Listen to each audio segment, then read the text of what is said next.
മക്കളെ, നേപ്പാളിലെത്തി ഫസ്റ്റ് തന്നെ പോയത് കാഠ്മണ്ഡുവിലേക്കായിരുന്നു. എന്റെ ഡേ 1 ഇൻ കാഠ്മണ്ഡു എങ്ങനെയായിരുന്നു എന്ന് നോക്കിയാലോ. ഇതാണ് ഞങ്ങൾ സ്റ്റേ ചെയ്ത ഹോസ്റ്റല്.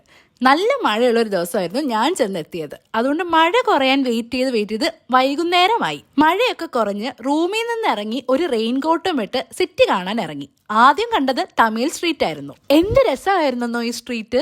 നല്ല വൃത്തിയും അടിപൊളി കടകളും. സമയം പോയതേ അറിഞ്ഞില്ല. അവിടെ നിന്ന് നടന്നെത്തിയത് ദർബാർ സ്ക്വയറിലേക്കായിരുന്നു. രാജാക്കന്മാരുടെ കൊട്ടാരവും ഹിന്ദു ബുദ്ധ മതത്തിന്റെ കൂടിച്ചേരലും അങ്ങനത്തെ കാഴ്ചകളാണ് ഇവിടെ. ഈ കൊട്ടാരത്തിലാണ് കേട്ടോ നേപ്പാളിന്റെ കുമാരി താമസിക്കുന്നത്.